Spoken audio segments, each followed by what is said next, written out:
Hello, everyone, and welcome to another episode of Good Hang. This is such a good one. You know, this is a guest who I wanted on since I started this podcast, and I am such a fan. It is Hayley Williams, a beautiful artist, an incredible singer, songwriter. You might know her from the band Paramore, but she's out with her third solo album, Ego, Death at the Bachelorette Party. And she's just so special, and we had such a good time. And we're going to talk about a lot of stuff today. We're going to talk about working with David Byrne. We're going to talk about, Wayne's World and how important of a movie it is. We're going to talk about being short, pros and cons. And we're going to warm up and warm down, because that's what a person does when they take care of their voice. But most importantly, we're going to start this podcast like we always do. We're going to talk to someone who knows Hayley Williams and knows her well. And today we have Doug Peck. Now, Doug Peck is a musical director, a teacher, voice teacher, if you will. He's also a trained musician and pianist, and he works with Hayley to get her voice just right. And I know him in a very special way too. So let's find out what that is. And let's get Doug on the line. Hi, Doug.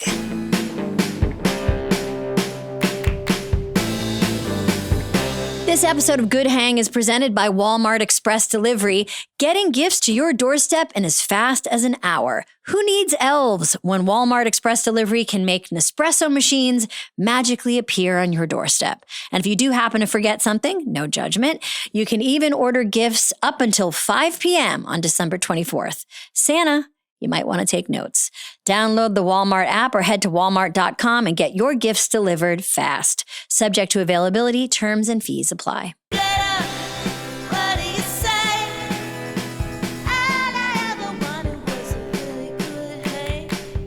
Hi, friend. Hi, my queen. It's so good to see you. Oh my gosh, I'm so excited to talk to you. Thank you so much for doing this. I mean, Doug, we could do an entire episode on your life, your talent. How did we meet? We met through our buddies, Catherine Hahn and Rashida Jones. Both of their episodes were so good. Where 2 years ago at the Christmas season, we thought it would be fun to do some Christmas music together at Rashida's house. And you walked in, you're like, hi. And we instantly fell into a beautiful rapport. You so beautifully sang all the alto parts of all the Christmas carols we sang, and I'll never forget you saying, it feels like the song is on some distant shore and we're the boat that's pulling away from it. Altos. Give it up for altos. Pour one out for altos. Well, I realized we were like, we want to put together a choir because we were feeling like we wanted to do something communal and for the community. And then Catherine said, I'm working with this incredible person named Doug. And then I realized much later, it was like saying, I know this woman named Juliet Child. She's going to come and teach us how to make a chicken. Like, we had the best of the best. We were so lucky. Well, thanks, Catherine, for introducing us. Speaking of Julia Child, Amy, let's get your head voice warmed up. Julia Child. Okay, so Doug, what should I do? Thank you. Can you give us a good old acting class? Very good. And then show us a little siren from low in your range to high in your range, back to low in your range.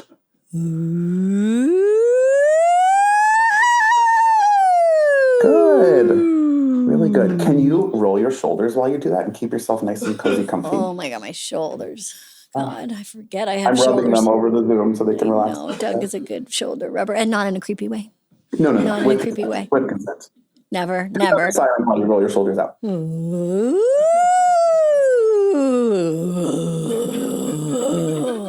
Really good. I don't know why people are laughing.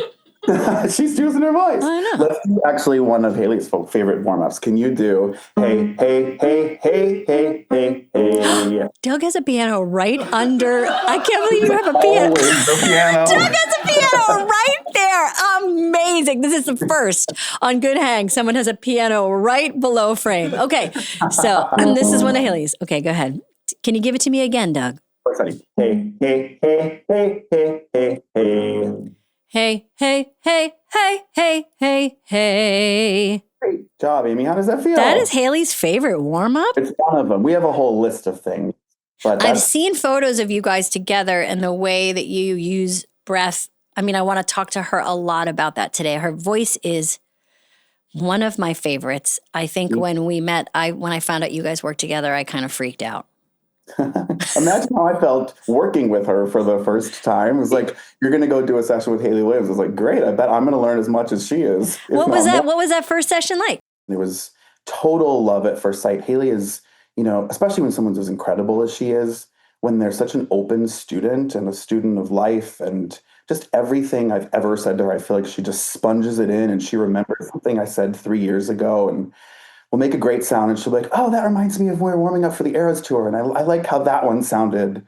Let's work on that again. And she's always willing to work on what she's great at as well as what doesn't come as easily to her. And she's such a Capricorn. She's always ready to climb that next mountain. And this new album of hers is so incredible. It's so good. Oh, I know. I have so many. Now, did you hear any of it when it was being like, did she come in and say, I'm working on this song. I want to practice this song with you? Yes. And then she just plopped down on the couch and was like, yeah, I got 18 new songs. You want to hear them? I was like, yeah, I do. And then she's like, some of these are really low. We should probably work on that. I was like, I cannot wait, Hayley. Let's go. Oh, wow. So that's interesting to me. Like a singer knows, okay, I'm going to have to perform these and I'm going to have to work on figuring out how to get my voice to sing these all the time. That's right. And sometimes when they record, they've never done it live all the way through. And our sessions are the first amazing time. I'm so lucky where you're like, okay, start at the beginning and sing it through and pick which backgrounds you want to do and which ad libs you want to do. And sometimes even great people like Hayley are like, whoa, this doesn't feel at all like it felt on the record. Let's find a way to do it live. And that's just such a joy. I always think about that and I want to ask her. And I think she was has spoke about it in a really funny way, which is, you write a song in your 20s that you then have to sing 10 years later. And it's a note that's like, all I wanted was you, or whatever. And it's like, damn, you got to hit that. I bet she regrets it. We've worked hard on that, and I'm really proud of her because that was one that wasn't always in the Paramore performances, and she was determined to get it back in the set. Dang. And we worked totally 360 on it with both the vocals and her confidence. How do you work on that? How do you work? And what is that note, by the way, Doug? Let's hear that on the piano. What's that note? That she's singing D's, B flats, and an E in that piece. Top of her range in a really chesty belt. And chesty belt. Oh, there's so much chest voice in it. And it's from the soul, and she gets her whole body behind it. And we worked on, having her look up to her friends in the first balcony and have her whole throat be open while she makes those sounds, knowing in her eyes that she's going to crush it when she takes the breath to do it, and then watching the reward and watching the audience reaction. It's just so soul satisfying. She also does a lot of vocal cool downs. So after the show, we warm her voice back down and help it relax, which helps her with the next night. And helps her take a second to say, oh, yeah, I did do that really well tonight. And I did use the proper technique to sing that. And also we've had fun days where she's like, yeah, I just wanted to scream. So I screamed that one. And help me. Help me like get my voice back. Yeah. She is, after all, a rock star. Yeah. So that's all us do. Well, I mean, it's, I want to ask her about it. Just the idea that you have to keep your voice. I mean, when you lose your voice, you lose the show. The show's over is really an intense stress. What do you do? How do you help people not lose their voice? We have straws. We have straws in water. We do gentle. Wait, what do straws do? You take a straw, which gets proper closure and back pressure at your vocal folds. You have one? Somebody get me a straw. Somebody get Amy Poehler a straw. Somebody get me a straw. Watch this. I need a straw. There's no straw in here. I mean, we're never going to find a straw. Okay, so you get a straw. We're going to pretend we have a straw. Okay, we're going to do a little prop work, okay. Right? Oh my God, there's a straw flying in. Jenna has a straw. Incredible. Thank you, Jenna. Is it a metal straw? Is a metal straw okay? It could be fine. It doesn't matter what it's made of. Because all you young people want the straws to be metal now, so can't find a paper one. And do you have a little liquid in that mug you got there? I do. Are you going to spill it if you blow bubbles into it, or is it like half? Blow bubbles into it? Fantastic. Stick the straw in there. Okay. And just blow bubbles. Beautifully. Now, do the same thing with the tones while you blow the bubbles.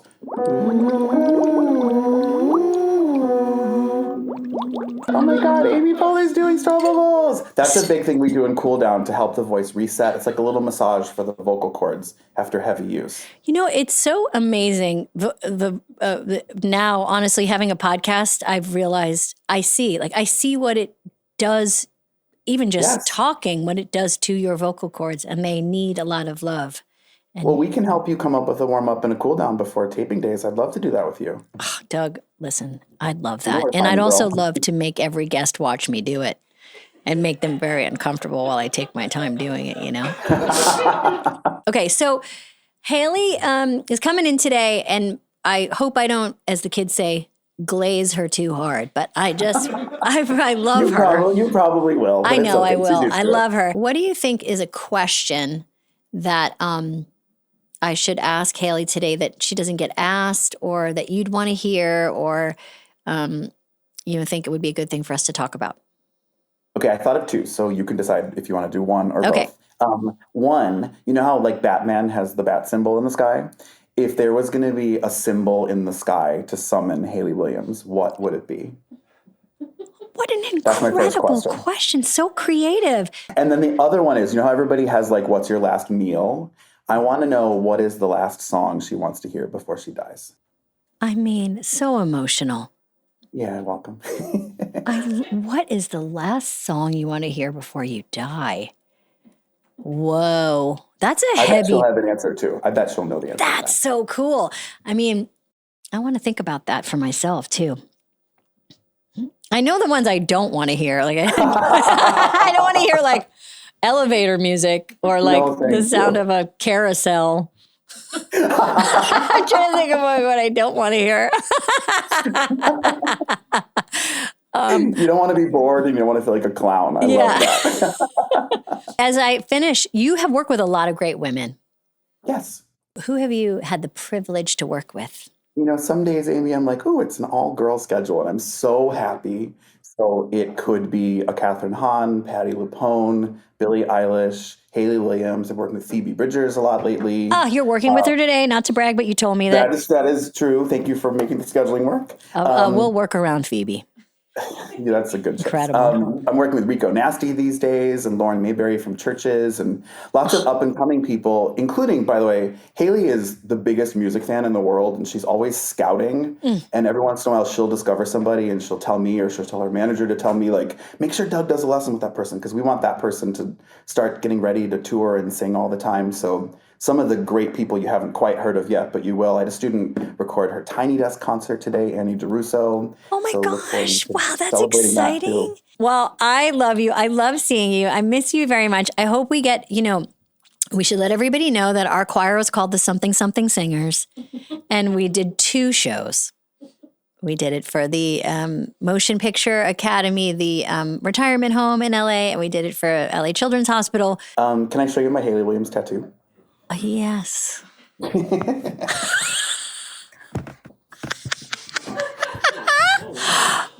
Oh,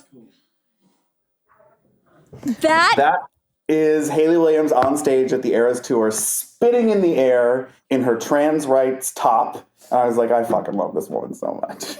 So, Doug, we don't ever get any talented pianists here. So could you finish our time by just playing us out? I'm going to give you a little bit of True Believer, which is my favorite on this new record. True Believer. Here we go.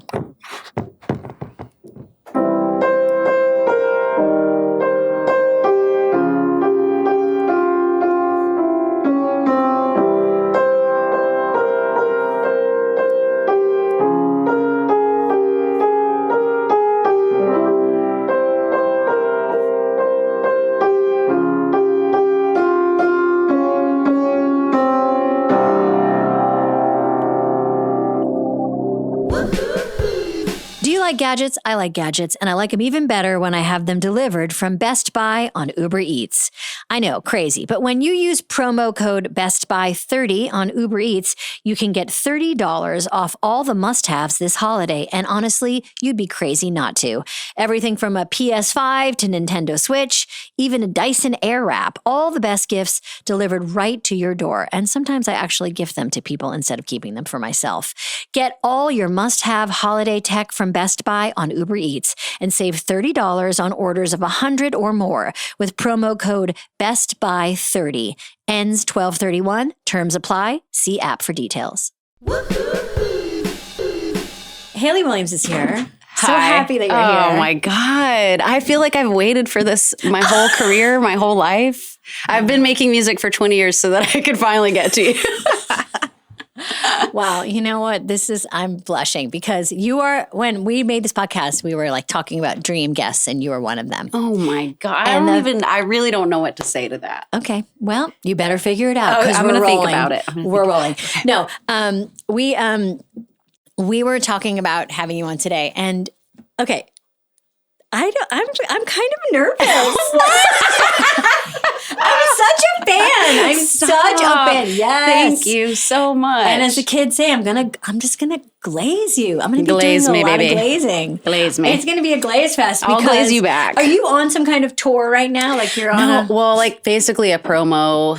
I mean, this has been really nice. I feel like I've only had to do the stuff that's been like I've really felt excited to do. Mm-hmm. But it's like being on It's just I just feel like I'm on the internet all the time. And so I won't be on tour until next year. And by that time, hopefully I have a dumb phone and I just don't see the internet or cameras. How do you feel? I mean, your gen has an interesting relationship with the internet. Yeah. It is like a love-hate relationship, basically. It is a love-hate. Yes. I'm really addicted to it. Me too. It sucks. I feel like I thought maybe my generation was more addicted than you guys. Really? But you guys are the most. How old was I when my mom was a teacher, so like a public school teacher. Was a public school teacher. Really? Like did you grow up going to her classrooms and stuff? Yes. It was the best. Okay, what kind of teacher was your mom? Back then, she was teaching elementary school, like 2nd and 3rd grade. Mm-hmm. And she was never my teacher, but I went to that school. And same. Isn't it funny to have your mom as a teacher in the school? Did you hang out at the school afterwards?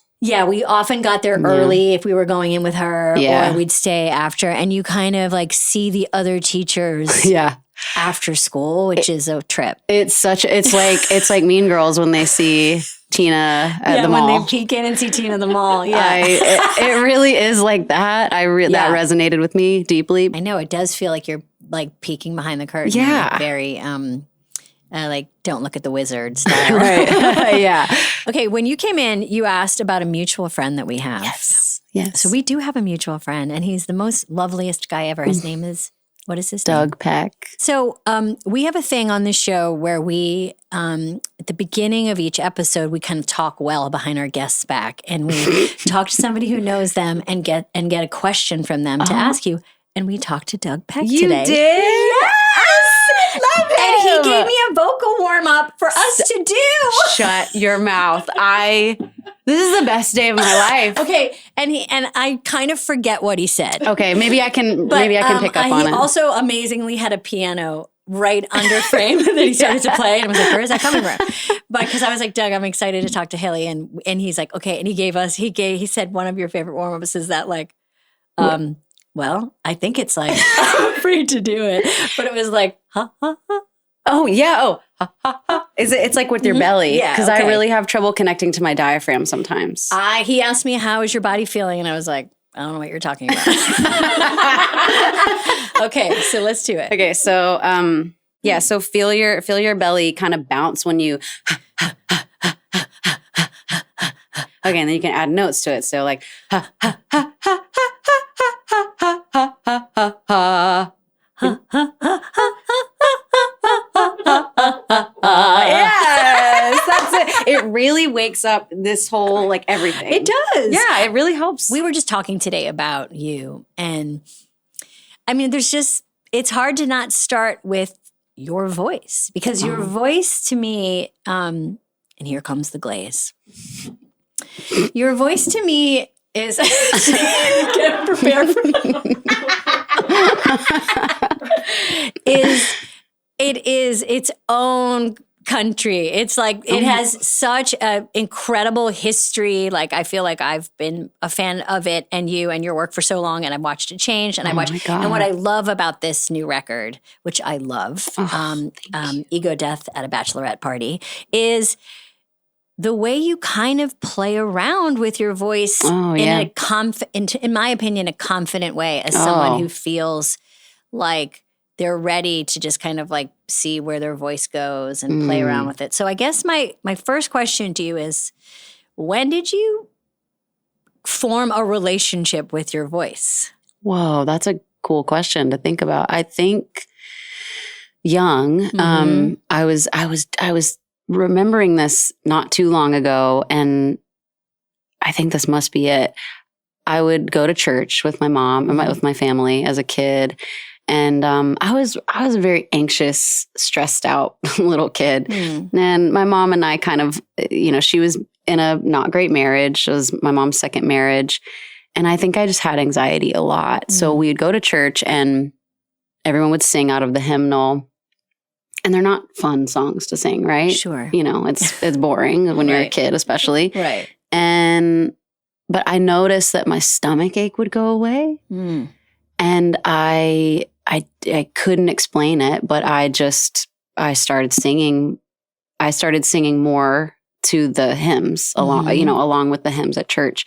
And it just soothed me, I think it grounded me and it slowed me down. And then obviously, all these many, many years later and everything that I love to learn about the body and especially what like body keeps the score type stuff. Yeah. I'm really interested in that, and reading about how the voice can tone the vagus nerve, and which controls so much of this anxiety stuff and how we regulate. It makes perfect sense, but I intuited that I must have been like 8 or 9 years old. That's really so interesting. young. Even just doing that thing we just did, right? Like even the exhalation of breath, even that is major. When you actually do it, you realize, oh, I've been holding my breath. Oh my God, yes. I mean, and I do a lot of sighing around the house. And I used to just think that was my personality, like, as if I was over it. Yeah. But I realized it was just an exhalation of anxiety. That was just basically it. I was just trying to get some breath out. And you were soothing yourself, like your system, by doing it. Yeah, I love that science. I just, that's endlessly fascinating. And Doug, because he's a somatic voice coach, we do so many things that I think, if you've never done that kind of work from the outside, would look really weird. And I get up and I move around a lot during our lessons. You're making me think of two things. One, which is I often say and have said on this podcast, like when I get to a party and I'm anxious, I like to dance. And I realize, of course, I like to just do exactly that kind of thing, like shake it out. That's good. But the other thing is, and I want to talk to you about performing, you have written a lot of songs where you have to just like get to this note that maybe you wrote 20 years ago. I mean, there's some versions like, okay, I could, I got to get to it. And I was saying to Doug, like, it's really hard to, it's like a high dive where everyone's, and I'm thinking specifically of a couple moments, like All I Wanted. The anxiety. Okay, but you nailed it. That's Doug. But talk to us about, like, for example, the journey of, and for people who don't know, there is an amazing song, a Paramore song, and it hits a note that is like so satisfying for you to get. What is the note of that? Is it a? I actually don't know. Doug knew and I forget. Doug knows. Usually my sweet spot of like not too high, and I can keep doing this throughout a show, is around an E above middle C. Which is like, so if middle C is in the center of the piano, you're like right here. So could you whisper that sound? You don't have to sing it, but could you? So is it like from the song? No, but it's like I don't have perfect pitch, so I don't think I could like. What? I don't think I could pick it out of thin air. But let's just guess, and then Doug can be at home and he can tell us I was wrong. I later. have a laptop too. I can. Oh yeah. Okay. So what's the note we want? We want C above middle C. Because I didn't even know that existed. I think E is kind of where I end up belting a lot of Paramore songs, but I think All I Wanted might be higher than that, and that's why it's always scared me, because it's just my muscle memory. 1, 2, 3, 4. 1, 2, 3, 4. So 1, 2, 3. it's got to be higher than that. C above middle C. But I think that E is the one. You might want to try E above middle C. Yes, E above middle C. Let's go higher. I don't know. Let's go higher. Wow, the laptop's going to catch on fire. Okay, here we go. E above middle C. I think this is it. Okay. No. That's a lower one. That's a lower one. That's mid piano note. I'm so sorry. Why do I think all I want? I think all I wanted is higher than this. Yeah. You did it too. Come to a voice lesson. Let's get this down. Okay, so the journey of thank you for letting me digress into this before we talk about your record. But talk about so you've got this note, for example, a note like that, and you're driving to it and you want to sing it on tour, and you're deciding okay, I want to make sure I want to bring this back in. And how do you then train for that moment? Oh, I mean, a lot of warming up and warming down after shows. I've already heard about warming down. Warming down. Do you ever do it? No, I'm learning. It really helps. Okay. Can you read music? No, I did maybe for a few years in my life when I took piano, but I got so bored with the theory part. I just wanted to play shit that I wanted to sing along to. Yeah. So it's really, I really regret it when I listen to someone like Doug talk about theory and spout off these, this stuff that's so inherent to him as an artist and as a teacher. It's like, dang, I really should have stayed in piano lessons. But it feels like everybody who quit feels that way. Like it would have been cool if I just kept chugging along with the flute. I would have been such a badass. Can you play any instruments? No, I can play a few chords on guitar and a song or two on the piano. And I used to play flute when I was a kid. You did? Yes. And imagine if I could really. Flute is chic. I mean, maybe. But you know what I liked about the flute? The most embarrassing part? What? Cleaning it. Cleaning it?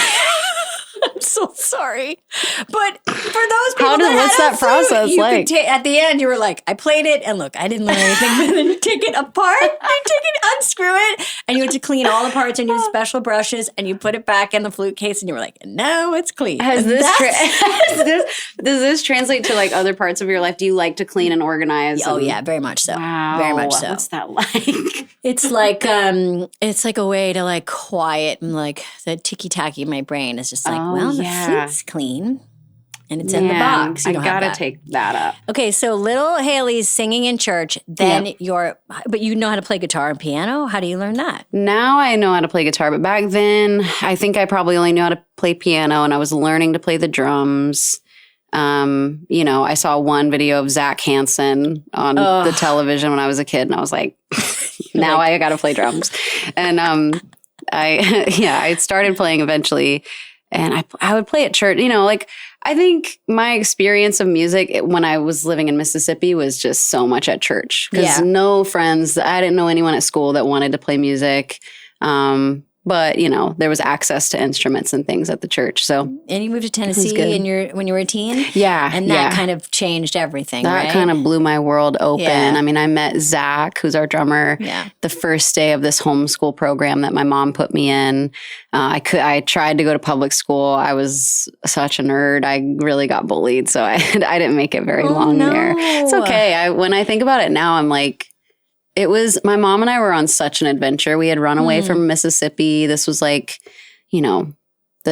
great wide world. Yeah. And I didn't really, again, I got to this public school and I was like, well, none of these, there's one goth kid at the school that will talk to me about music. Mm-hmm. And that was it. And then I met Zach the first day of this other program and he was like, you got to come hear me in my brother's band. And he's younger than me. And I'm going oh, there are people my age that like to make stuff and they see the world a little differently and I'm not crazy. I think it's always tender when bands come together, that first part, because it's like, what do you like? What do you like? Yeah. And you guys were especially young. We were so little. Who did you know how you kind of trade bands with each other to test taste? Who did you guys both say that you liked, in those early years? I think Zach already had this he already knew of a different world of music that I was not exposed to yet. And he kind of showed me that. And it was bands like Failure. It was bands like, And You Will Know Us by the Trail of Dead. Yes. You know, like it was Hum, who are playing shows next year. I just found out. I probably won't get to see them because I'll probably be on tour. But I know when you're on tour, you can't do anything. I can't do even like you bring out a band that you love that you want to hang out and watch. And you're just like warming up while they're on stage, you know? it's miss the worst, everything. yeah. But Zach just loved, I mean, Zach is the reason that I knew Elliott Smith's music as a really young kid. And, you know, I remember him making me mix CDs. So I got such a cool education really fast. He had 2 older brothers that also liked cool music. A lot of people learn their music from their older siblings. Yes. Yeah. And I didn't have any older siblings. Same. I'm the oldest. Your eldest daughter. Yeah, I knew it. Oh I my knew God. it. Capricorn too, I heard. Are you Capricorn? No, I'm a Virgo, but Earth sign. Earth sign. And I'm a Virgo moon. Ooh, I have do you know what a your- Leo moon. That's Oh. why I have this podcast. Oh my God. It 'Cause makes so much sense. I must get I must get some attention. So for people who don't know, like you met the people that would become members or founders of Paramore when you were a teeny tiny baby in high school.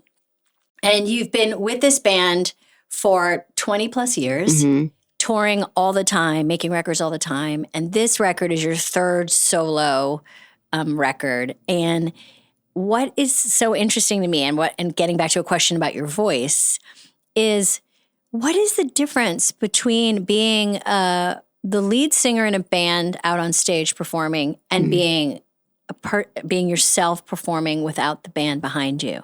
Is that not the $1 million question? I do not know. Right? Because it's a completely different set of skills almost. It is. I'm finding myself, because we're planning shows for next year, I'm finding myself really nervous because I think for my own good, really need to understand who I am outside of the band. Like it's time. I'm looking at 40. It's not that many years away. And I'm just like, I should probably know who I am outside of this entity. And I'm very excited for shows. And I do think that it might possibly subvert some people's expectations of, you know, what they think they're going to get when they see me on a stage. What do you think people think they're going to get? I think that with Paramore, I feel, and especially in the later years, like more recently, there's been some kind of thing this feeling I've noticed that I very much feel like a ringleader. And that's not always a positive thing. I feel that like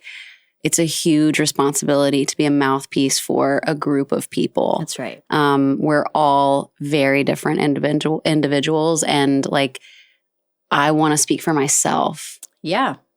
That's what I'm noticing. I love that. And it's also, I have a version of a similar experience in that when I was in a sketch group coming up.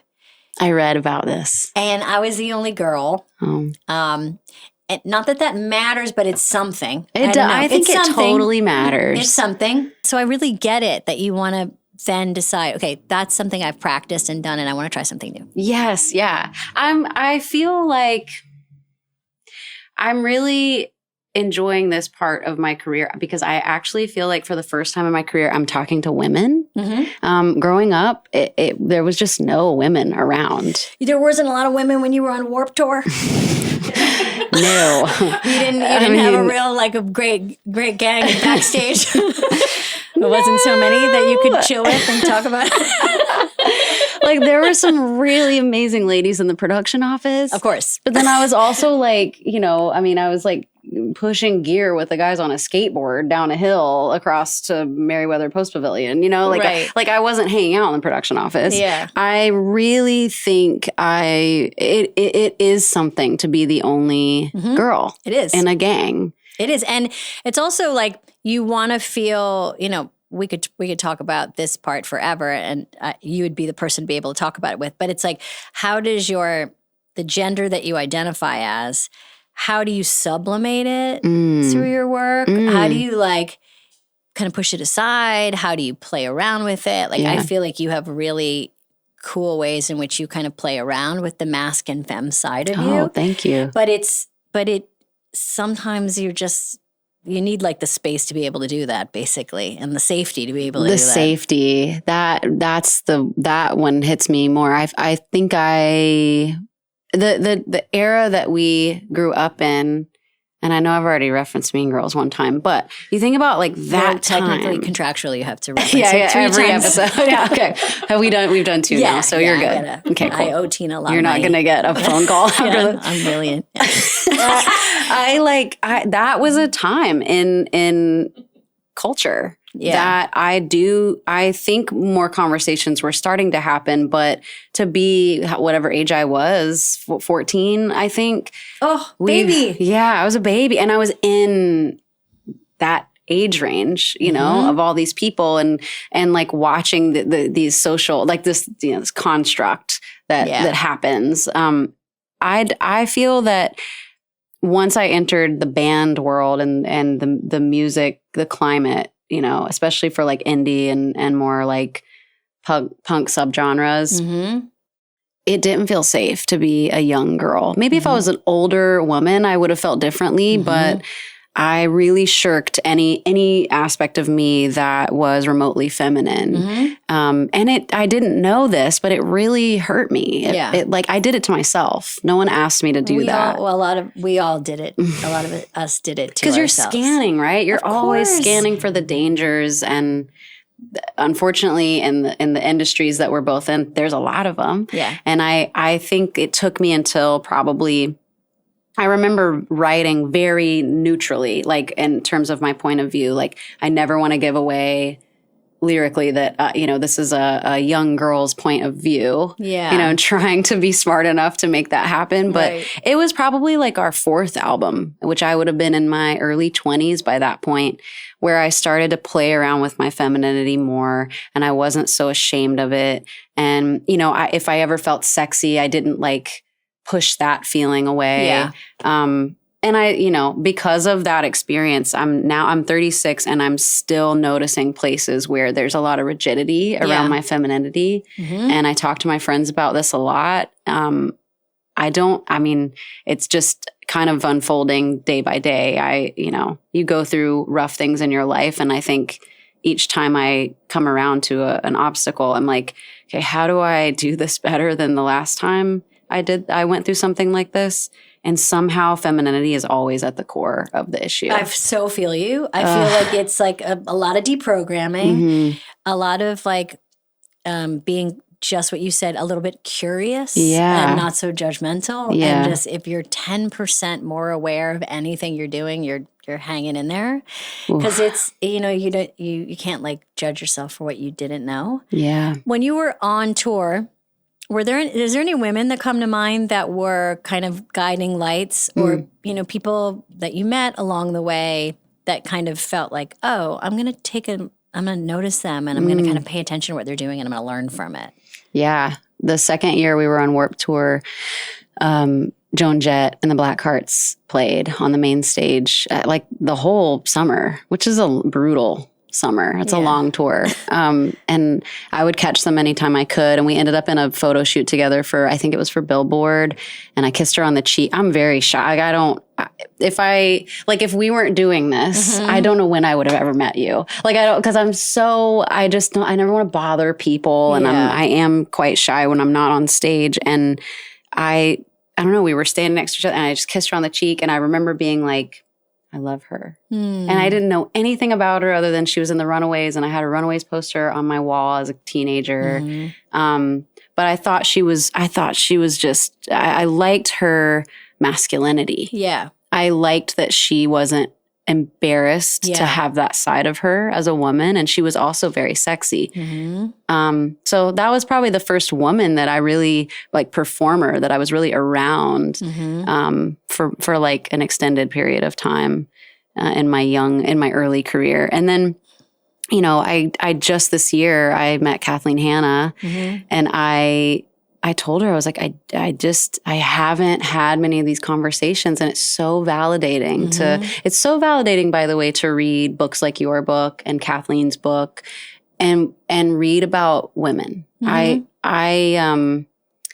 have my mom and my granny are like these incredible women in my life that I've learned so much from. My mom and I are like really close in age and all that, but I learned we have so much grace for each other, and I'm very thankful for those relationships, but I didn't have anything outside of my family to really like soak up wisdom from other women. Yeah. So I'm enjoying it's like that. the proximity of them. Yes. And you must have felt that on the Eras tour. Yeah. Like you got to be around all these incredible women and an incredible woman at the helm, and you just got to feel what it feels like to be in that matriarchal simulation. Totally. It's a different feeling altogether. I mean, there was a time too where we would go a whole year and I wouldn't see another girl on stage.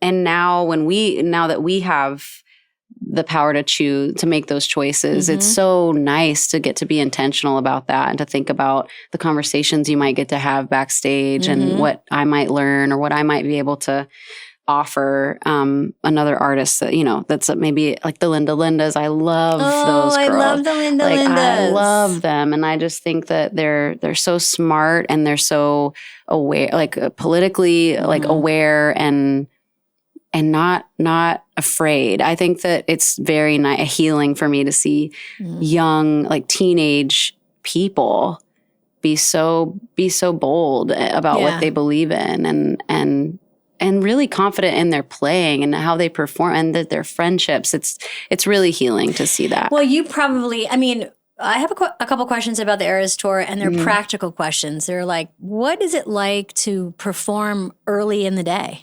I love it. It sounds amazing.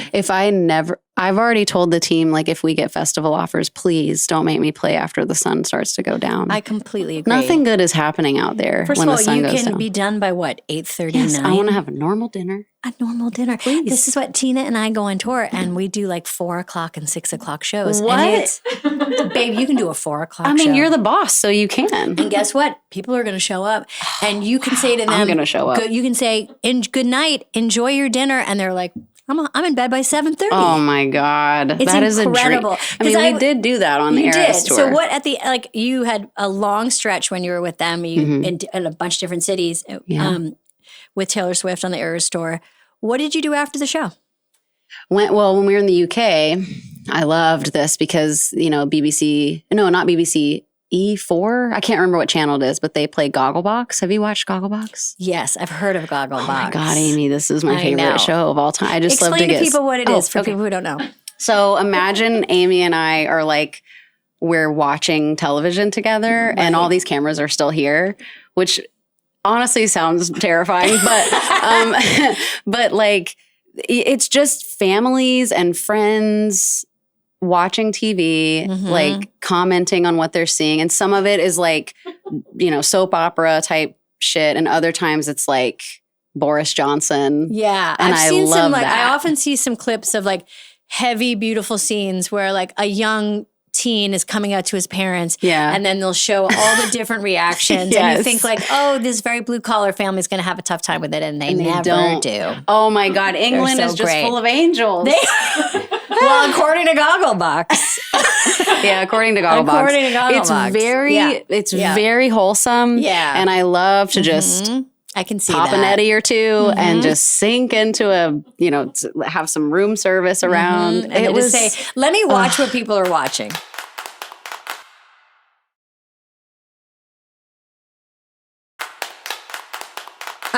Okay, so you would like watch TV. Yeah, I would. After you would chill out. You would not go out. We went out some. We had a lot of days off too, and we would like. My favorite days were Portugal. We were in Portugal for like 4 days before the shows started. And we did one day on like this little boat. The guys and I all went out, our crew, everybody. I think there was like 40 of us, maybe 30 of us total. And we went out. And we're not talking about like a yacht situation, but it was very cute. And we went out and we swam. The guys swam. And then we found out later it's like a really not a good idea to swim in that water. But and you had the instinct to not go in? I did. Yeah. So I didn't want to be cold. I'm not a cold person. Yeah, you never do like a cold plunge or any of that? You love a cold plunge. I know this about you. And look how you're radiant. Thank you. It's not about the skin, although that's a nice byproduct. The skin is all I care about. I know. The insides can be rotting out. Let my skin glow, please. Okay.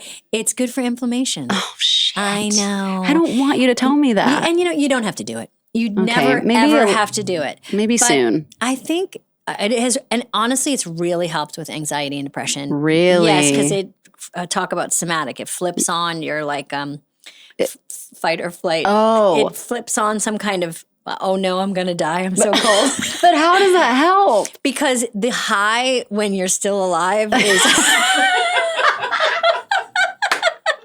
Have you ever thrown up on stage?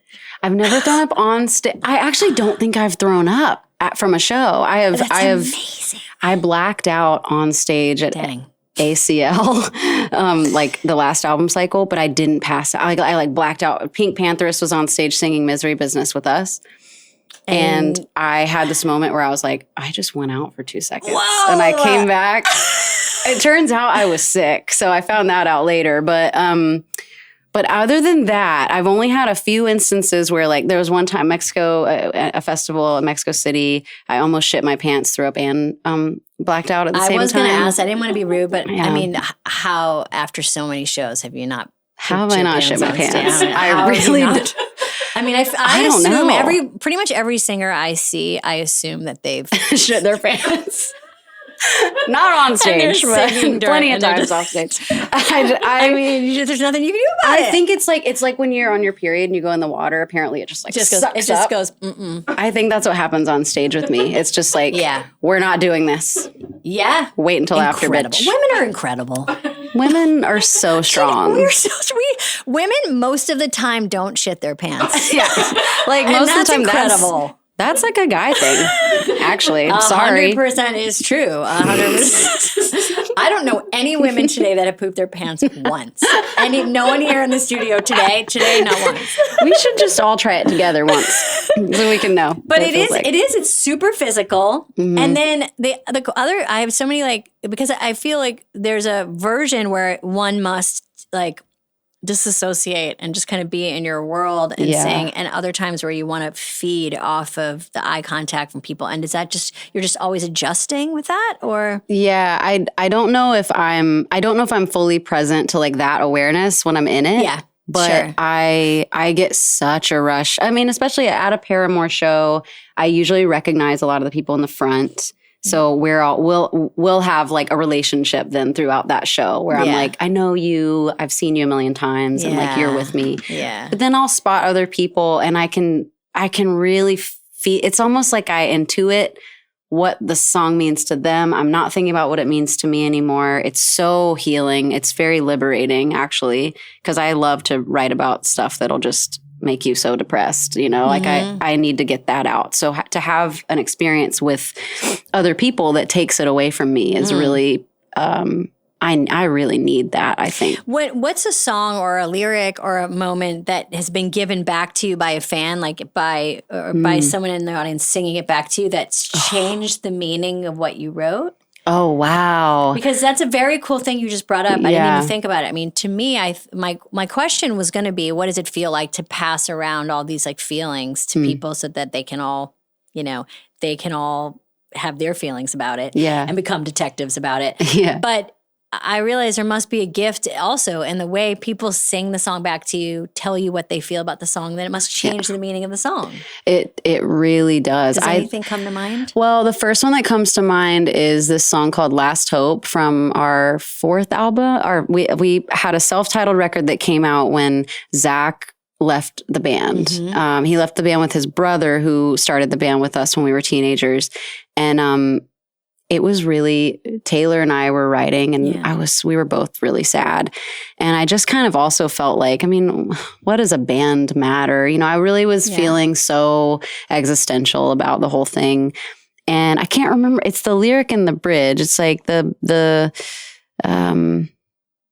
salt in my wounds isn't burning, doesn't burn quite as much as it used to. I can't remember exactly the words right now, but I just remember writing it and being like, this is so sad. And that it unfortunately is how I feel. And I've really struggled with my mental health and kind of like, you know, I've wanted to not be here plenty of times. And that song kind of expressed that in the moment for me. Having that at a Paramore show, that moment, and feeling like everyone in the room has survived so many different things and we're all here. Half of us will never see each other again. It really does something to those types of songs where I wrote them in such isolation. And now here I am having to like not only be witnessed, but bear witness to all these other experiences that have coalesced. And people are just physically, joyously singing that back to you, smiling and being like, "Thank you for writing that thing." Like, dude, joy is a tough emotion for me because I don't trust it. I always think the piano's gonna fall from the sky, is what I say to my like. It's just gonna hit me when I least expect it, and I think that's why Paramore shows, at least for me, they feel so joyous because I'm relying on a lot of other things. I'm not thinking so much about my own experience. And when we can transcend our own experience, it's like, for me, joy becomes more tangible. It's like, I'm not controlling what's happening anyway. Yeah. And this thing is being offered up. We're all kind of creating this energy together, and we just get to reach up into it and pull it down into our hearts. And it's like, it's very wholesome. It is. It's very primal. Yeah. It's very primal. Singing with other people, like just the frequency of that in a room is powerful. Yeah. Can we talk about being short? Can we please fucking talk about being short? So we're both 5'2". According to Wikipedia, are you a natural 5'2"? Yeah, I am. In fact, one time I did the whole insurance thing. They come, they take your blood and all that stuff. And they were like, "You're 5'3". And I never let it go. It's on my driver's license. 5'3" is on my driver's license too. Because they measured me at 5'3", which I'm not. I'm 5'2". But I was like, I am either. And they were like 5'3", and I was like, okay. Thank you. Super pumped. Oh my God. I was so relieved, What is actually. the good thing about being 5'2", and what's a bummer? Well, so my friend Daniel that I made the record with is probably like 6'3".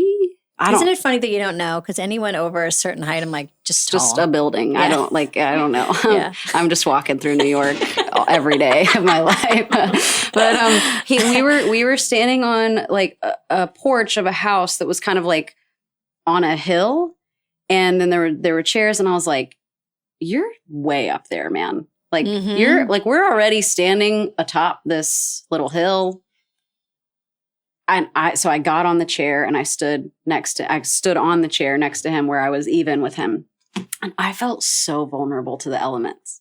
I was like, closer to the sun. This is not where I want to be. No, too windy up there. It's too windy.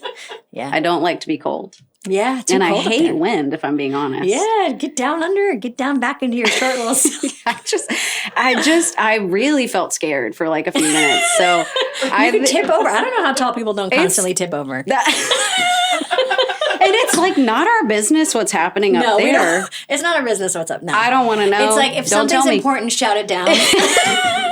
But we don't need to go up there. Yeah, I mean, really though, I do though when I'm shopping. I hate being short. It sucks. It's so embarrassing. It's so embarrassing. Every pair of pants, you look like a little kid, like swooshing around just in a Danny long DeVitoing pair. around.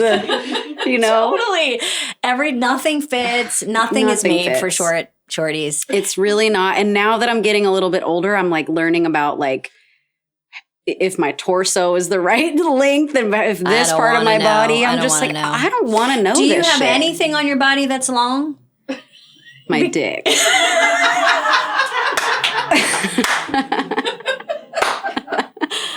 Perfect. But it's also really wide. Yeah. Which is like, what do I do with this? Ladies love it. I just They've always told me. Hold it and roll it. And then prepare for one more glaze. Okay. Okay. I'm ready. Well, I actually don't know if this is the last glaze, but prepare for another glaze. Okay. But you are an artist that other artists, male and female, feel like you are a lot of people's favorite artist. Oh my God. They love working with you. They have huge, tender feelings about being in your orbit. They on stage feel very like they're kind of loving you in real time on stage. And you've worked with a ton of people who love working with you and we'd be able to get 20 people to talk about how much they love you. Oh my Who God. right now, who are your people right now that when you get to see them, perform with them, be with them, they feel like they're part of a peer group that like lift you up and support you, or people that are up on that you're hoping to support and bring along for the next ride? Man, well, I got to perform with the Lindas in London, and I felt really proud of them. I get to do more stuff with David Byrne this year, and I know that's going to feel like it's weird. It's interesting because Lindas are younger than me. Yeah. David's older than me. Well, that's what I feel It's like being in cool. your mid-30s feels like, as you're Really? feeling a little In the middle? in the middle. Yeah. And if your 20s are figuring out what you want to do, then your 30s are kind of figuring out what you don't want to do. And so you're kind of letting go of things that aren't working for you anymore, but that vacuum gets filled with cool stuff, like, and you're looking ahead and back. What do you cool. think your 30s feel like or have felt like? Honestly enjoying you talking about it because 30s are weird. Like They're weird. Especially the middle of my 30s. I still felt very young in my early 30s. Like I still felt very, what's the difference between 28 and 32? I felt like it was all the same. Something happened at 35. I started seeing myself, like seeing pictures and being like, oh, that's different. But I also still feel sprightly and have energy and almost like a renewed passion that makes me want to like live it all up. Yeah. It's just I didn't expect 30s to be like this. Yeah. Well, I mean, I guess I want to know. What did you expect 30s to be like? Isn't it funny when we're young, we're like, when I'm know. like, what feels old? Because I'm here to tell you I'm 54. I don't feel old, but when I was a young person, if someone was like, she's 50, it would be like, oh my God. That's the oldest number I can think of. But it's so funny here to tell you from like sending you a dispatch from 54. I don't feel that different. It really excites me. Yeah. It excites me because I see, like, because being 36, when you say 54, maybe this is the age where, like, that doesn't sound old to me. That doesn't scare me. I think it sounds better than 36 in a lot of ways. Sometimes it's harder to be in the middle. Yeah, it's the a middle. little hard. The middle's hard. Hell is the hallway. Life is the highway, but hell is the hallway. We just wrote a whole song. No one's ever written any of those words. Okay, and then the last thing I'll say is that I see in the music world what happens a lot in the more like actor comedy world, which is women who are very, very different are kind of asked to be a member of the same group, and they're all really different with different styles and different ways of approaching things. But you're in an incredible time right now for just women in music. They're just dominating. Oh my God. All and so many styles. Exactly. I'm really enjoying watching women on stages right now because of what you said. It's so many different personalities. I love Mannequin Pussy. I think they're amazing. They're amazing. That and singer, talk about a voice. Yeah. And we just connected over DMs, and Missy was talking about losing her voice, and we were kind of like kikiing about that a little bit and talking about this initiative that she told me about, this No Music for Genocide initiative. And it's just so nice, again, to talk to other women in music that, like, we don't have to be doing the same thing. We don't have to like the same music. Like, we can be on completely different sides of the musical landscape. But I feel so much less alone by engaging in it more. And it's so exciting. Also, like, I was just telling my friends this morning, I normally listen to like, I like bands and I like heavy music and I like weird, I like all the stuff that's happening in Copenhagen right now. What's happening in Copenhagen? Oh, there's such a great music scene in Copenhagen. It's what? Yes, I'll send you a playlist. Oh my God, I would love it. Is it all? It's like heavy Copenhagen No, stuff? it's not heavy. It's a vibe. It's a vibe, and I've always liked music from like Scandinavian artists, But also, I just was listening to. I put on this Olivia Dean song. Called "Man I Need," and I was like, oh, I know it because I've seen the clips all over the internet. And I started singing along to it and I started crying to it. And I think it's because it feels joyful and it feels very feminine. Mm-hmm. It's not, my mouth doesn't make those shapes very often. And my body really responded to it. So there's so many different types of music happening right now that I'm so inspired by. That's awesome. Yeah, it's fun. And what are you listening to, watching, reading? What do you do to laugh? What do you do when you want to get up? Get on the elevator and get up out of the, what makes you laugh? Wayne's World. It's my favorite movie of all time. Let's talk about how great Wayne's World Can we please talk about it? I mean, Dana Carvey was instrumental for me he was in, you always kind of fall in love with the SNL cast that you saw when you were 13, 14. And him and Jan Hooks and that cast, Phil Hartman.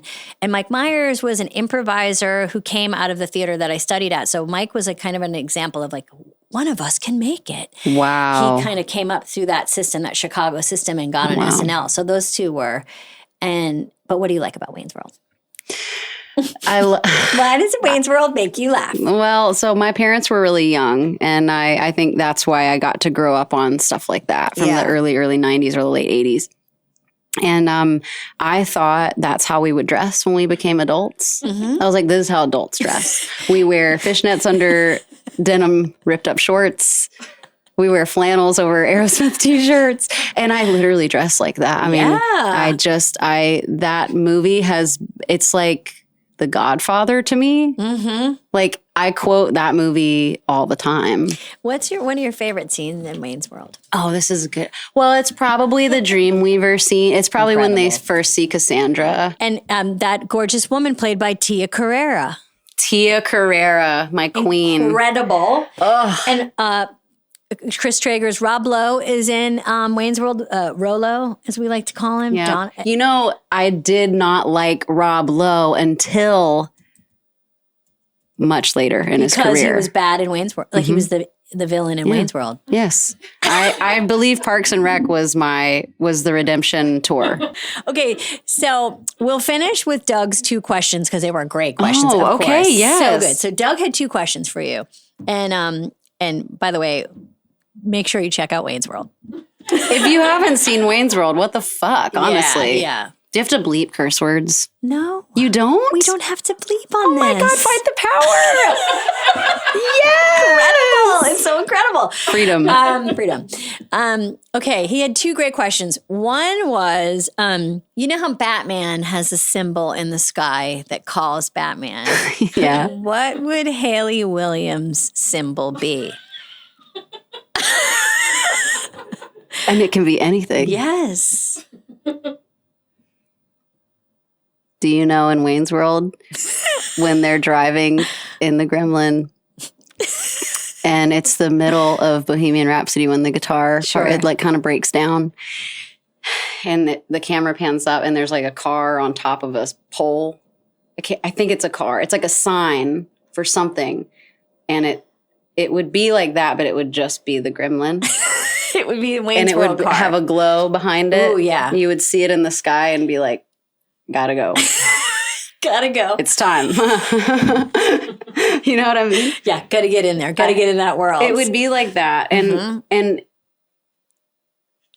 very faintly from a distance, Bohemian Rhapsody might even be playing. It's a little silhouette. Yeah. What's your favorite part of Bohemian Rhapsody? It's so you think you can spit in my That's my favorite part. Of course. And then the next question, which is wild, is what is the last song that you want to hear before you die? Okay. Oh, And no. I know, and do you feel like you would know it? Staying Alive. That was always my funeral song, but I suppose it would be kind of cool to go out to it as well. And you don't want to add an extra layer to it. That is supposedly the beat that you're supposed to do CPR to. Stop. Staying alive. That's when we learned CPR. It was like, ha, ha, ha, ha, staying alive, and then breathe into their mouth. Whoa. So that might be what you want to hear. Doug, you got your answer. Well, I hope this isn't too embarrassing, but we're going to do a cool down with our straws. Oh, yeah, with our straws. Yeah, here's your Damn, straw. Doug has really taught you. He gave us a cool down, and now I Okay, only thank want to do it with straws. Okay. Can you talk us through it? Yeah, we do a few different versions, and it honestly has been a moment since I've done it, which is hence why I was saying I need to start doing it at night. But I think the whole idea is normally you're going from here, building up, kind of up your range. Now we're going to shut it down. Okay, So great. let's start like not too high, but just.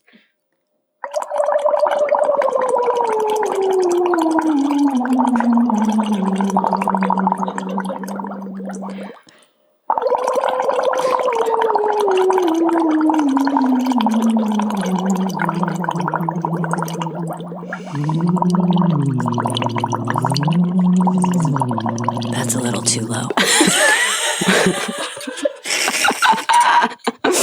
Hayley Williams, thank you so much for being with us. Thank you. That was lovely. That felt really good. It did. And I love you, and I love your voice, and I love spending time with you. I love you so There much. was a lot I of don't real know why I fan felt like I things knew that just you. happened there. I'm going to really unpack on my way home. And I'll send you a playlist.